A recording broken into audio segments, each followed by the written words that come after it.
দেলোয়ার হোসেন সাঈদী রাহিমাহুল্লাহ তিনি শুধুমাত্র জামাত ইসলামের এককভাবে রাজনৈতিক সম্পদ ছিলেন না, তিনি গোটা মুসলিম উম্মার সম্পদে পরিণত হয়েছিলেন।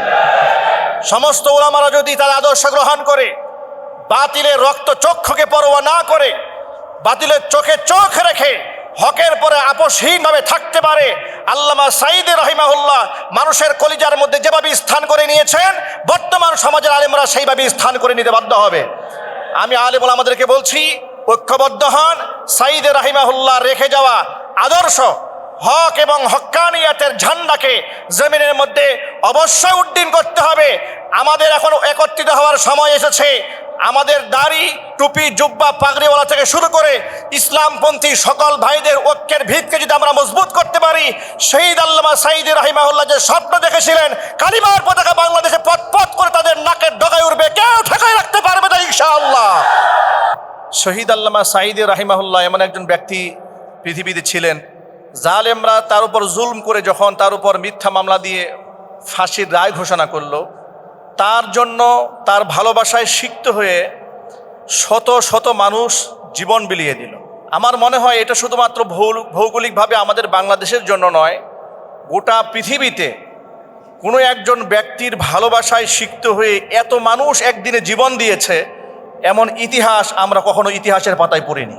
আমাদের বাংলাদেশে ক্ষমতার দম্ভ দেখে অনেকেই বলেছে সর্বকালের সর্বশ্রেষ্ঠ বাঙালি, সর্বশ্রেষ্ঠ জনপ্রিয় ব্যক্তি ইত্যাদি অনেক ব্যক্তিকে আখ্যা দেওয়া হয়েছে। সুসময়ে তাদের হিতাকাঙ্ক্ষীর কোনো অভাব ছিল না। তারাও যখন দুনিয়া থেকে বিদায় হয়েছেন, তাদের জন্য মায়া কান্না করবে দূরের কথা, তাদের জানাজার নামাজে হাজির হওয়ার লোক খুঁজে পাওয়া যায় না। পক্ষান্তরে আল্লামা সাঈদী রাহিমাহুল্লাহ যখন দুনিয়া থেকে চলে গেলেন, যার সাথে মানুষের রক্তের বন্ধন ছিল না, এমন একজন ব্যক্তির জানাজায় উপস্থিত হওয়ার জন্য মানুষ যে মরিয়া হয়েছে, কসম আল্লাহ ওয়াল্লাহি ওয়া রাব্বিল কাবা, কাবার রবের কসম করে বলছি, আমি আমার জীবদ্দশায় কোনো একজন ব্যক্তির জানাজায় উপস্থিত হওয়ার জন্য মানুষ এমন পাগল পারা হয়েছে, এমন দৃষ্টান্ত বিশ্বের মুখে কেউ দেখাতে পারে নাই। মানুষ আল্লাহর জন্য তাকে এভাবে ভালোবেসেছে। তারা জানাজায় হাজির হয়ে ঘন্টার পর ঘন্টা সাঈদী ফাউন্ডেশনের সেই মাঠে লোকেরা হাঁটু পর্যন্ত পানির মধ্যে দাঁড়িয়ে থেকেছে। তার লাশটাকে মানুষ ধরে চুমা খেয়েছে, লাশ স্পর্শ করতে না পেরে অ্যাম্বুলেন্সের চাকা ধরে চুমু খেয়েছে।